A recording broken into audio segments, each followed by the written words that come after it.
Drop in the chat. Yeah. Drop a 1 if you're confident in having the conversation with the sellers, or a 2 if it's something that you'd like to dive into a bit more. I'm seeing lots of 1s. All right, so you guys are feeling pretty good about it. 1.5. Thanks, Sherry. Love that. Okay, so kind of a mixed bag. I'll be brief then for those that are maybe looking for a little more guidance. So one of the ways that I have always presented compensation to the seller is, and it's also helped me get listings at a higher percentage, is I differentiate what my compensation is from the buyer's agent's compensation. That's always been my tactic. So I know we're not supposed to use real numbers, so this is for demonstration purposes only, and everything is negotiable. So for example, rather than making the fee inclusive, I would say something along the lines of, my personal fee is 4 bananas to sell your home, and then my professional recommendation is that we offer somewhere between 2 and 3 bananas to whomever brings the buyer. And by having that conversation, it mentally adjusts the seller's mindset, because some of them do quick math and they're like, oh, so total of X.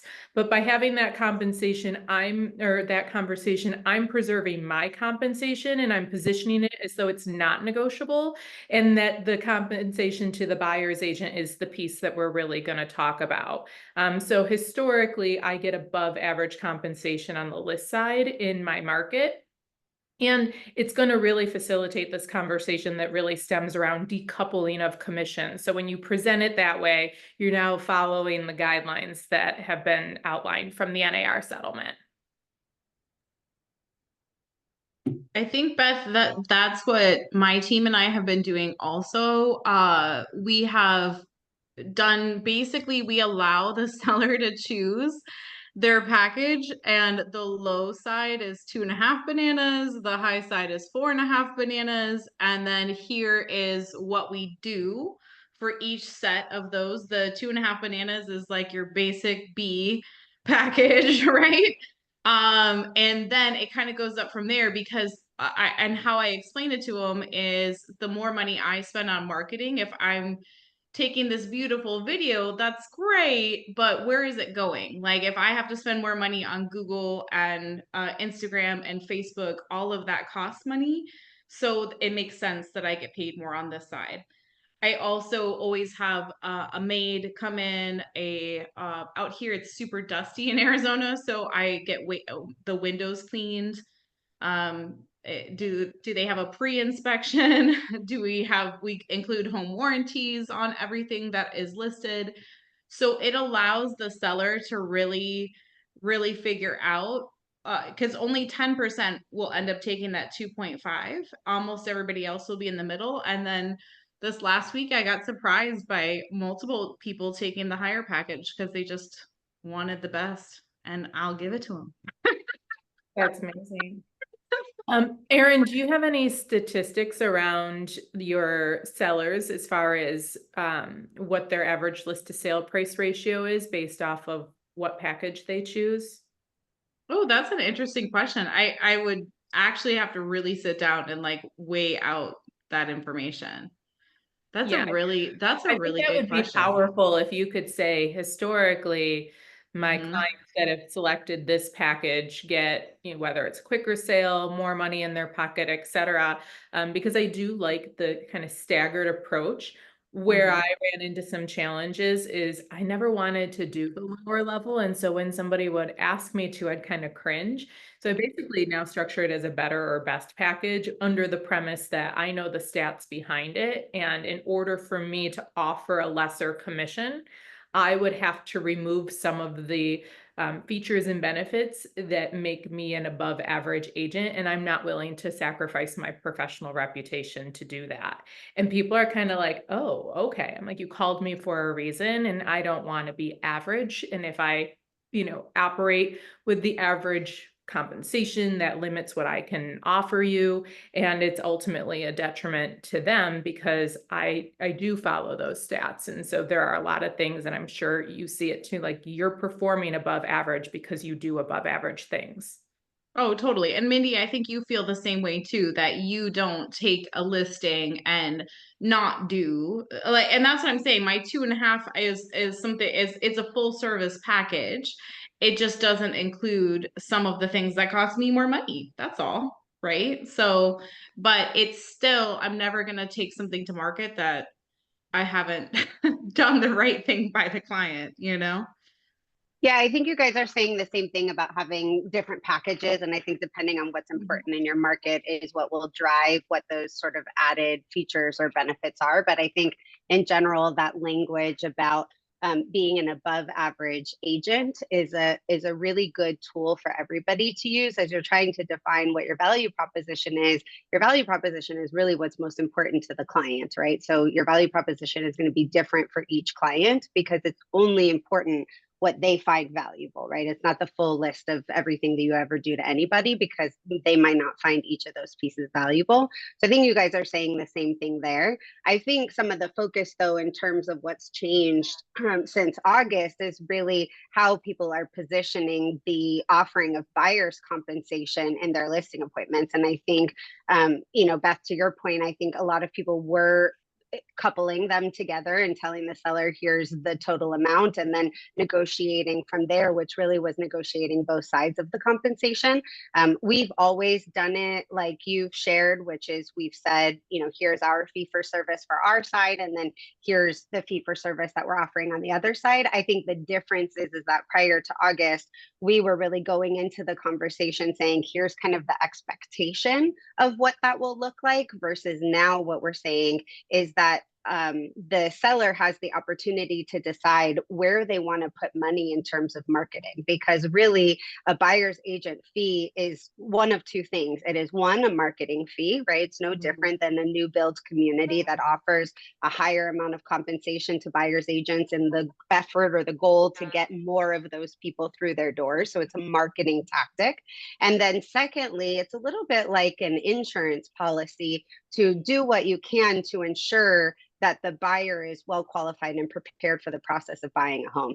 It does not ensure that they will close, right? There isn't anything that we can do to guarantee that this will be a successful transaction. But what we can guarantee as above average listing agents is that we've done everything that we can to ensure that we've vetted the buyer, vetted the lender, vetted the process, and we've tried to stay 2, 3, 4, 5 steps ahead for our clients based on our experience and our continued education. And so when we offer compensation to the other side, we're acting as one, a marketing fee and completing our total marketing package with that number.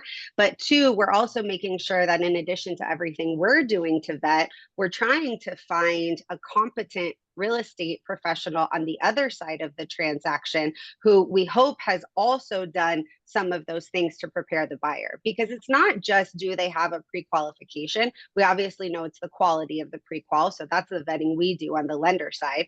But more important than that is that the buyer understands the steps that it will take to successfully close. So all of the things that you do as the above average buyer's agents is what we're looking for to represent a buyer on the other side of the transaction. We don't want an average agent on the other side. We want someone who sat down, done a buyer consultation, explained all of the fees to them, explained to them the things that might happen during each step of the process, talk to them about the potential road bumps so that at every stage of the process, it's not the first time that they're hearing that.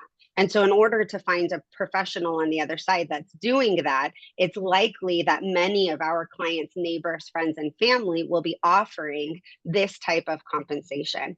And then the seller can really determine, is that a strategy that they want to include in your overall package that includes photo, video, cleaning, prep, staging? Is it also the other half of the transaction, which is how do we get the buyer in the door? How do we ensure that they have an above average buyer's agent on their side? Yeah, Mindy, I love how you position that the buyer's agency compensation is essentially part of the marketing strategy. And I think that's the conversation to have is, there's a lot of different tactics that we can use, and our ultimate objective is to get the most amount of exposure to your home so that we have the greatest chance of reaching the best qualified buyers who are going to get us the number that we're looking for into the closing table in the most convenient manner, and having the professional guidance of a buyer's rep or a buyer's agent is going to facilitate that. And that's the conversation to have. I did see a question in here. Erin, do you want to speak to what you put in your different packages? Yeah, I have my assistant texting it to me so that I can drop a link in the chat. I'm happy to share with you ladies. I think that all of us end up, just grabbing what we like and what we don't like from different people. I'm not reinventing the wheel. It super doesn't hurt my feelings if you hate everything on mine or you love everything and you copy every single thing. I don't care. So I should have that for you guys in just a minute and I'll drop that in the chat. But the basic differentiator for me is more of like, the maids, window washing, and then how much I'm spending on advertising. Because in Arizona, the vast majority of people are moving from California, Washington, and Oregon. So I spent a lot more money on ads to those three places. Does that make sense? And especially like in the wintertime, everybody just like Beth doesn't want to be in Buffalo, New York in the wintertime. So if she started seeing ads for property in Florida, she's like, you know what? It's the exact same thing out here. So that's where I spend more of our money on that. And I don't know. And then it kind of depends too of like, how like sometimes the little things super matter, like they don't want to take care of like touching up the white baseboards or the outside of their home looks nuts, like what if I moved some of that allotted money and took care of some of those items inside the house, you know? Mm-hmm. Yeah, I mean, at the end of the day, what Erin's saying is she has a strategy. And I would encourage everybody, the same conversation that we've historically had with the sellers with, offering these packages. Now we have the opportunity to do the same thing. And I guess we really always did, but I do feel like most of us had kind of this default setting of we're going to accept what was being offered in the MLS. And the advantage here is you now get to decide what your compensation is. So one of the things that my team is doing on the buy side is we're still in a really competitive sellers market in Western New York. There was a first-time home buyer-esque property, had 37 offers on it last week. Like that's just madness. And so we're still in this, multiple offer situations on a good majority of our homes. So one of the things that we're offering our buyer clients is dedicating some time to do some prospecting to find off-market opportunities for them. And if we're going to put somebody on the phones for hours and hours for them, then we're going to ask for a larger compensation amount. And the trade-off being that, yes, they may pay us a couple bananas more. However, if they are in a competitive situation, they're going to pay significantly more than that equivalent would be in terms of an offer price to be competitive. So there's things that you can do, and I would encourage you to reach out and kind of brainstorm of offering similar style packages to the buyers now that we have the ability to have more of a conversation and more of a say in terms of our compensation working with buyers. And also, I just want to say one thing that I want to just give you kind of as a gotcha from our experience in the last couple of weeks is I want to make sure that regardless of whether you do packages or you have a standard fee that you charge for your services, with a service list outline, whatever that might be, that you have communicated to your partners, specifically your lender partners, how you want that to be communicated to the buyer. Last week, I was, so, you guys know I've been on here with you guys before, and I've shared my perspective on how we talk about cash to close and how cash to close encompasses all of the different fees for service. And so that includes your fiduciary fee for service, your lending fee for service, which is how you get your money, your title fee for service, which is how you ensure clear title, your down payment numbers that will be required at closing, right? So we go through all of those numbers and we break them out only in two buckets, cash to close and your monthly payment. And when we're talking about cash to close, we talk about all of those different pieces inside of there and what areas the buyer thinks that they'll need help with. And what that does is it keeps us from pulling our compensation for the buyers out into this separate bucket that appears very arbitrary, and instead keeps it within the full picture of what they're required to come to the table with at closing. And so we had our lender partner come in last week to talk about some new products that they have. And the first sheet that they put up on the screen was 4 different scenarios. So this is a new product that their company put together, 4 different scenarios of how the buyer's compensation could be paid. So it was a dedicated spreadsheet / conversation about how the buyer's compensation could be paid. And the reason they created it was to show that if there was an issue with the buyer's compensation being covered by the seller, that they had other alternatives for it, similar to something like an appraisal gap strategy that many of you have seen before, where they would raise the loan to value ratio. However, what I saw when I looked at that was the exact opposite of what we're doing with our clients, which is pulling out the buyer's compensation and making an entire conversation about how that is potentially the barrier to them getting into their home. And so I about blew a gasket and then apologized later, but they cannot, you need to ensure that you are having conversations with your lender, that they are having mirroring conversations to your clients, because the fastest way to lose respect and trust with your clients is for them to speak to 2 people during the transaction and to get 2 different types of stories. And the problem is that everybody's trying to do the same thing, but everybody is coming up with their strategy in a vacuum. And so I use my experience in this situation. So I drew out for her the cash to close. I explained to her that when we give her a referral, we will share our buyer broker fee with her so that she knows that what we've required of the client, and that they are mirroring that cash to close scenario. If they want to talk about different ways that they can get support for the buyer in the transaction, then they need to say that in terms of concessions, period. So if it's going to cost you $35,000 to get the house, inclusive of your down payment, your compensation, and whatever else you need at the end of the day, then if they need to make up a gap of $5,000 or $10,000, then they can show those scenarios.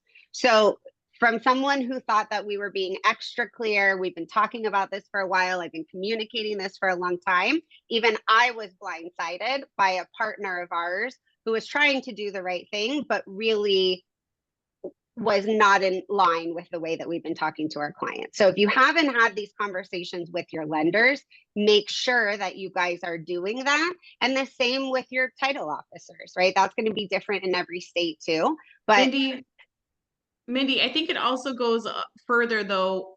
This is where I'm making so much more money than what I was prior to the lawsuit happening. And it's really because of what I've negotiated with the buyer. Like they're going to counter, because I'm like, hey, listen, how they came back, they said that they will only pay 2.5. You're going to have to come out of pocket this other $2,000. Do you want to counter this, or do you want to have this as your cash to close, like added to your cash to close?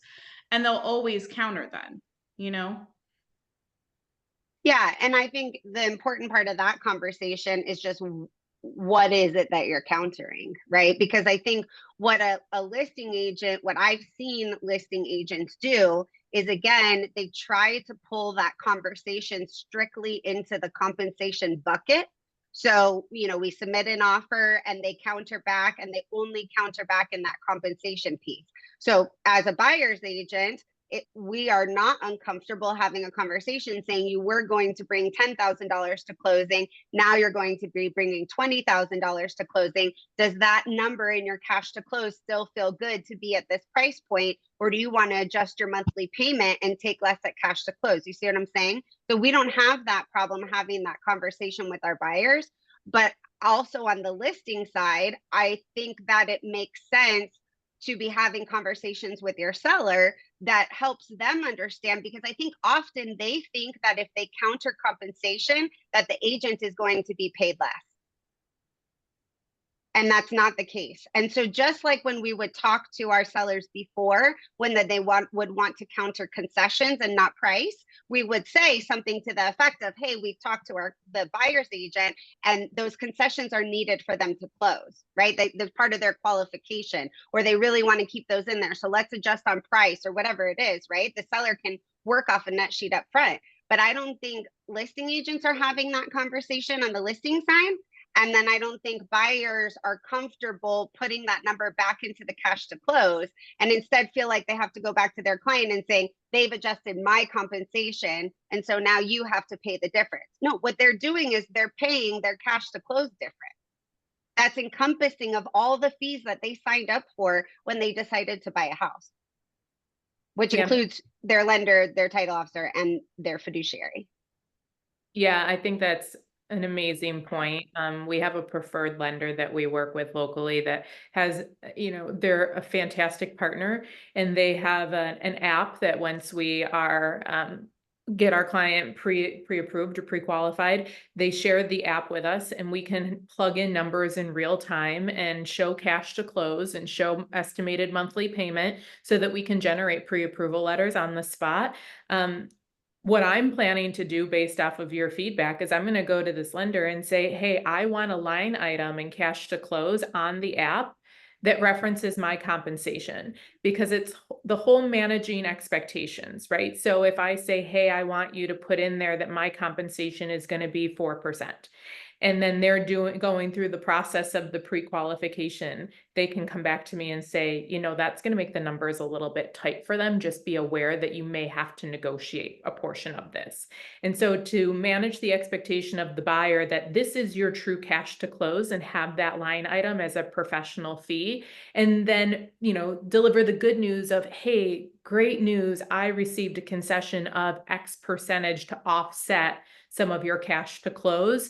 It's going to also position you as a buyer's agent as kind of the hero in the story, that they've been prepared that they need to bring this money to closing, and you went above and beyond and actually negotiated so that they needed a lesser amount. Or you're going to know in advance if they have the means to cover that, which can help you then prioritize your clients. Right. I mean, I think we focus on how much has changed, and we need to also focus on how much has not changed. And so maybe if you are newer to real estate, you haven't had a lot of conversations about concessions in general. But if you have been around and you have had conversations about concessions, this is a very similar process to that.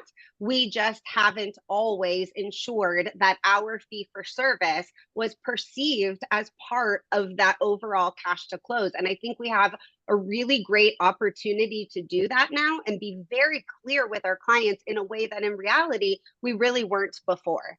And I think that, I noticed within the first few weeks of this change, title and lender and all these ancillary components of this process were trying to fix a problem that they saw with the change and how it changed their process. And we all know that when you try to, with blinders on, just fix a specific part of a process, or this has changed, let me try to make it so it feels like it was before, we're not taking the opportunity to step back and be able to actually see the bigger picture. So we saw with title, for example, they were not asking for the BBA upfront when they got a deal. They were only going off of the documents that they were receiving in the offer. Well, the problem with that is that if the buyer has a BBA for X bananas, and then they have an SCA or whatever is in your state that says the seller is going to give X portion of the compensation, title had no way of knowing that there was additional compensation to be had.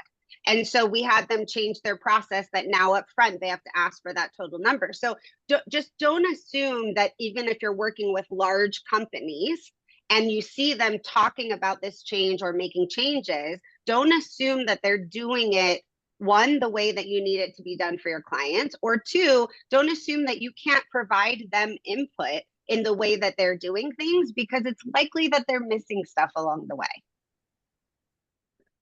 And to that point, Mindy, I mean, the loan officers are putting loan origination fee in there. It's not negotiable. It is what it is. That is their fee to generate the loan. So I think I love this conversation, because my wheels are turning and I'm immediately going to my preferred lender and saying this needs to be a line item on cash to close. And then Pam had a question. How do you see these cash to close conversations going when concessions go away or are greatly reduced from where our market has been? Then are we looking at compensation and price as the only negotiable? Can you take yourself off mute and maybe just say a little bit more about that?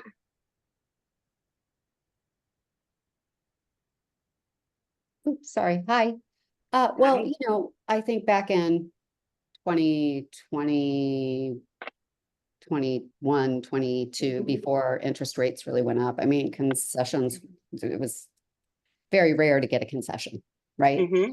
So we've got, in our local market, we've gone from, you know, just struggling to get past 10,000 homes on inventory. Now we're over 20,000 in fall, Mm-hmm. which is really great, right? But as rates come down and we know, you know, spring's going to be hot, I believe, you know, we're going to get more buyers out there. We've obviously got sellers coming off the sidelines, planning and preparing for what they know is to come, because agents are out there doing a good job, right? So how do you see, I mean, really the cash to close? I mean, there's less room for negotiation when concessions are not on the table. What did buyers do to get the house before? In the time period you're talking about, what did they do? Well, a lot of things that we're not able to do now. So just meaning like love letters, you know, there were multiple offers, you know. What did they do at closing? What did they bring to them at closing? Cash. More cash. More cash. There's no difference. There's no difference. The difference is in your mindset. When a buyer is in a competitive situation to get a house, the buyer is often going to be required to increase their cash to close. And that is going to encompass a variety of different things. But for the buyer, they're not coming with separate envelopes, one for you, one for the seller, one for title, one for lender. That's not how it works. They have a net sheet. I get that for, you know, the active market. I mean, this is, you know, home prices have doubled, right? Generally speaking. So it's going to be a little bit of a, you know, I don't know. I had clients bring $100,000 extra cash to close during COVID. Well, I have too, but those are, I'm kind of thinking about how are we helping those trying to get into the market? You know what I mean? I'm not talking about people sitting on stacks of cash. There were people financing, you know, maybe buyers will be able to finance, you know, our compensation one day. But if they're not and concessions go away, I guess it's just, you know, it's either compensation and or price in terms of cash to close. Because to Beth's point, like title and lenders aren't, you know, cutting their fees. Their fees are what they are. I mean, you can get a lender to maybe knock off $1,000 or something, you know. Yeah, but I think go ahead. So I'm just really interested to hear everybody's thought on this. Please. I love that you're forward thinking. I do think that we are going to see some buyers that are not going to be able to come to market. And if it's that competitive of a market, that's okay. That is the nature of the industry. It is cyclical. There are going to be times where people have more affordability, less affordability, and that's what keeps us in the business. So if it becomes such a competitive market that some of the buyers simply don't have the cash to close, then those buyers are not going to be in market, which is naturally going to start to adjust the market. So yes, it's entirely possible that that is going to happen. So you are correct. Mindy is correct. Everybody who's seen some variation of this, it's going to happen. Like there's times that the market shifts and swings and it's designed to do that. So unfortunately, as much as we want to help everybody, there is going to be a point that if somebody does not have the cash to close, I think it's important to adjust your mindset that that's because of our compensation. It's not. There's many factors that go into affordability, and our compensation is just one piece of it. So maybe you do get the lender to chip in and maybe somebody else chips in, but if it's that tight, then in reality that buyers probably shouldn't be in market at that point in time. But I also am seeing already, there's always a certain amount of people that think that they don't need a realtor. We just open doors, blah, blah, blah. Like, I'm going to sign this, like, what's that called? No representation, whatever that form is, right? Um, I think that we're going to have a lot more sellers opt out of that they don't want to have unrepresented buyers, because for me with a seller, I really feel like that is opening the seller up for lawsuits and not being protected. Like, we legally are not allowed to e-sign something over to them or tell them timelines. Like, our job is to say, hey, we advise you to get a lawyer or a realtor, because we can't relay any of this information, and we have to let them in and be there for the inspection and things like that. Like, our job as a listing agent is that, like, is to sell the house. But what I'm already seeing is that several of my sellers are straight up choosing to not go with anyone that chooses to not have representation. So I feel like even during COVID, people were overpaying by 50, 100,000, blah, blah, blah.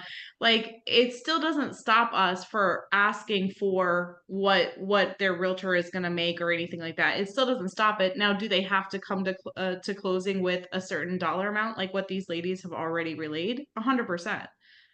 But it will also differ on every single house. Like, we're going kind of like at a blanket statement, but there's a lot of people with homes just sitting, you guys, and they have to sell. They have to. So there's a certain amount that are just going to go ahead and pay that fee, and your buyer might have to make more offers on things. Right. But that doesn't, I mean, welcome to the world of real estate, right? Well, So and I would like to jump in on this one, ladies. Pamela, my heart has always been with the marginalized buyer, right? I believe firmly in helping people to obtain homeownership. And what this change did, in my opinion, is it did put some gasoline on starting to exclude those marginalized buyers from homeownership. We were already pacing to see that in the next 3 to 5 years, just based on market trends. But this definitely added gasoline. And so I think what we're going to see is for the agents that want to continue to serve this demographic and this, the marginalized buyer, there's going to need to be a more robust pre-offering education package that consists of budget review, kind of what I think Amy or Mindy referred to, how we're going to negotiate it, shifting the value from the property to obtaining ownership, right? Because what does that do, right? Like, let's get you into ownership and not necessarily focus on the house, but just the step of ownership, and then exploring the different options you have within that. But so I do think it is one of those things that's unfortunate, but the key takeaway here is taking away the reality of the industry and the market from our own guilt, and not feeling like we are the reason, we're the barrier. In fact, this is the opportunity to become the resource. And so we can be the educators. But something I had to learn, and I had coaches that were always like, Randy, what are you waiting for? You're too seasoned to not raise your price point. And it's because my heart was with that person. But often that person is their own barrier, because they don't want to have the realistic expectations or do the work. And so to Erin's point, there's always going to be an opportunity in the market. But like, my heart broke recently because I could not get, and I had to accept, and this is the other thing, we have to accept our client's decision.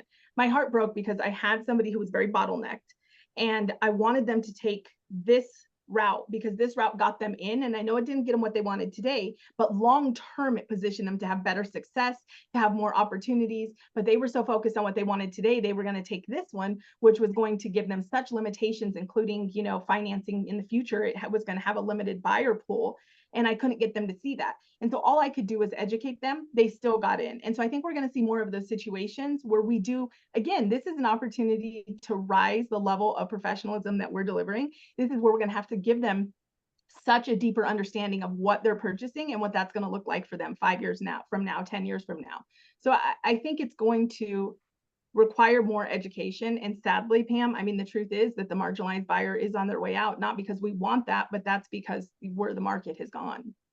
I think this is also a very geographic conversation. And so, you know, Randy, your market, us here in Arizona, like these have been places where if consumers wanted to, it was very easy for them to get into home ownership. And I'm not saying everybody had the same opportunity. I'm only saying the barrier to entry was significantly lower in these more affordable states than they were in other parts of the country. There are many parts of the country where whole families who are making great money and have great jobs are renting. Whereas in Arizona, it is common for buyers who are 20, 21, 22 to be buying homes. And that's just not the case in all parts of the country. So I think there is a huge mindset shift that has to happen for Arizona. And it's very difficult for us because our prices are not the same as they were several years ago. And we have seen a huge landscape shift of who is and isn't able to buy. That's the one. The second thing that I would say is that we have to remember that these were and still are whole people before and after they met us. And while we place a huge amount of value in our ability to help them with home ownership, different than buying a car or buying a purse or buying a pair of shoes or whatever it is, we have to remember that everybody has to make financial decisions for themselves and their families. And there are going to be things that they can't have when they want them.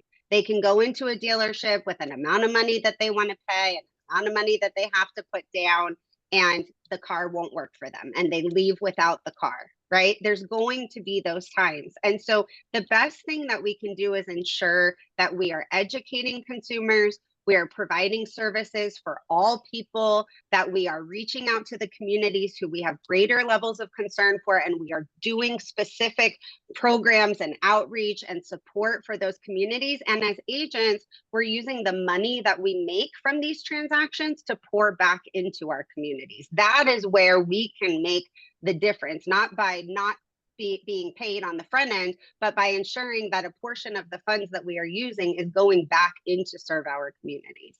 But also to that point, I think that we're doing some people a disservice because of, and I think it's Instagram, I think it's the world that we live in. Everybody wants to, like, you can rent a beautiful apartment with all of the latest and greatest upgrades. So when they get to go see a home that is about the same amount of money or a little bit more, and it doesn't have the same upgrades, like, it's kind of a welcome to the world. Like, my parents purchased their first home in the 1980s, where the interest rate, I think they said, was 17% when they purchased.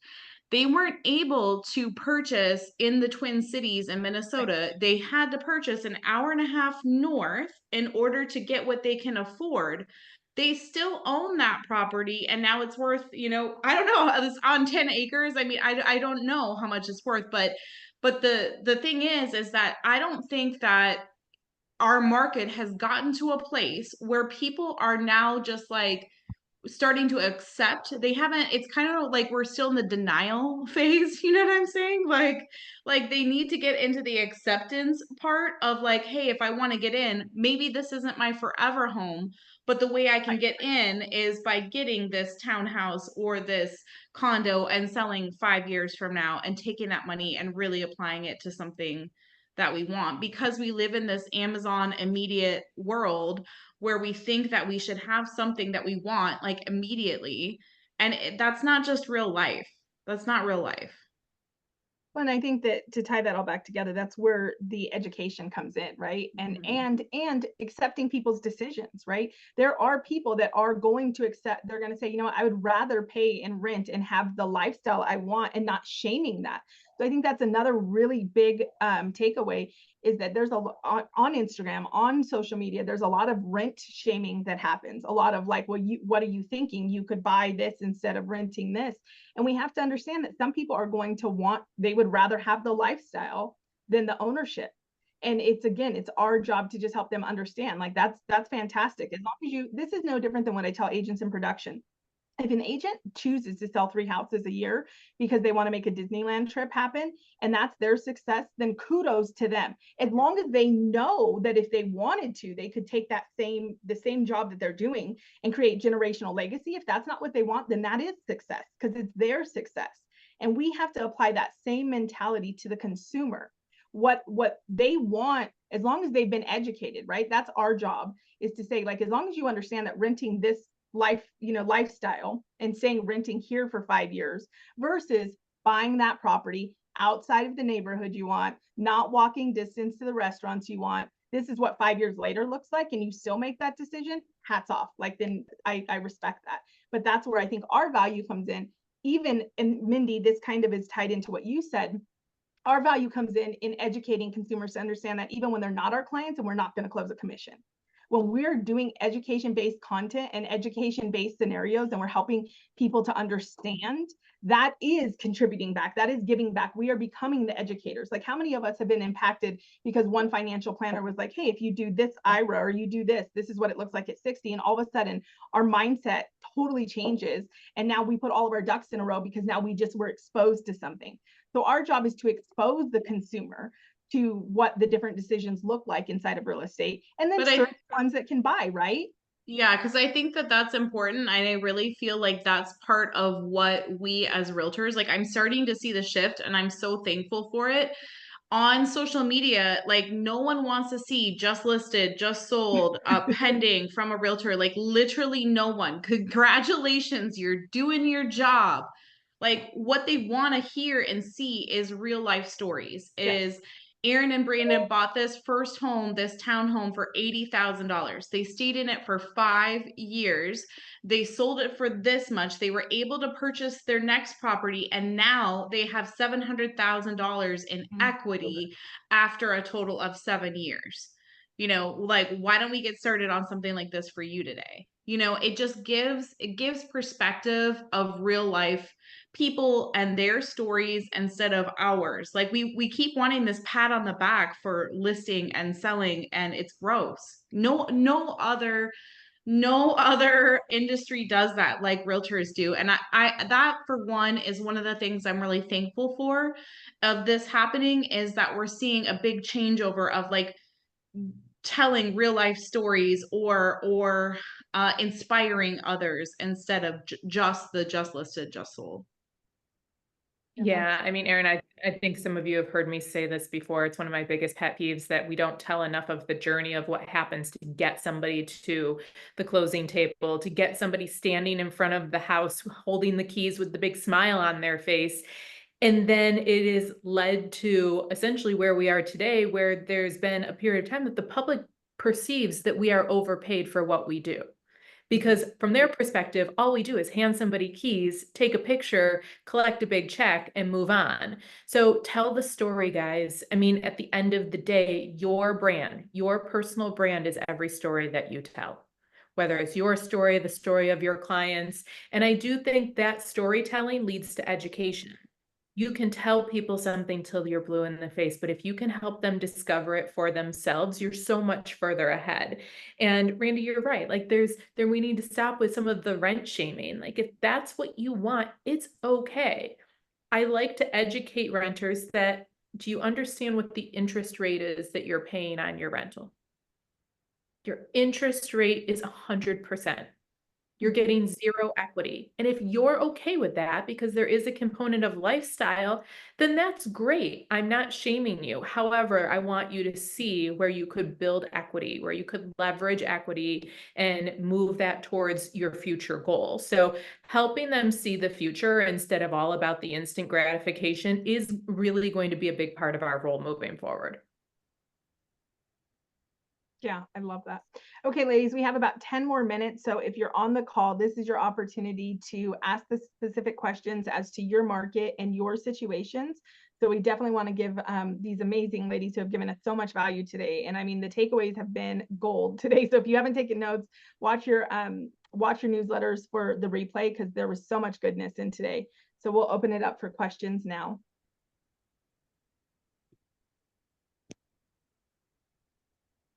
I also dropped in the chat if you guys didn't see it. And if anybody wants me to go over this, I'm happy. Just reach out to the Etheridge team on Instagram, because some of it is a little bit of explaining. It's not all of my listing packet, but a good chunk of it. So I did at the 1017 mark and the 1018 mark of like the different packages that we do and what you can expect to pay the other side. And then the other one is more of what I walk the seller through. So you want to open up a tab and just save these and obviously take what you want out of it. But if anybody wants me to walk them through that, I'm happy to do that too. Thank you, Erin. Pam, you had just said that it was a reality check around social media. And so for those of you that might not know, we do go live every single month and we talk about what's working now in social media along with Whitney and Kim from Real Social. And again, that's another opportunity for you to come in here live, ask your questions, but we're always focusing around how to show up authentically and deliver value online versus just, being that talking head delivering a script that you don't connect with. So make sure you attend that too. Let's see, I was seeing if there's any other questions. Any other questions or any other final things you ladies want to share?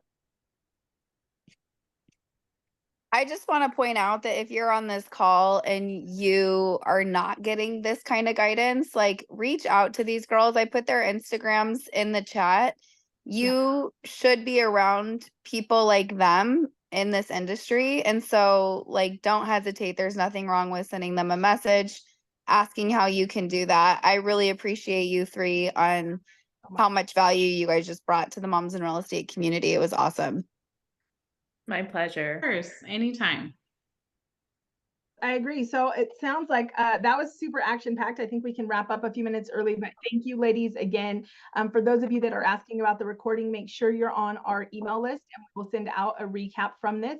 And don't forget that we'll be back next Monday for week 4. So keep showing up because the value is going to keep coming. Thanks ladies. We appreciate you so much. Thanks, Bye, ladies. girls. Bye guys. Thank you so much help. Thank you. Thank you ladies.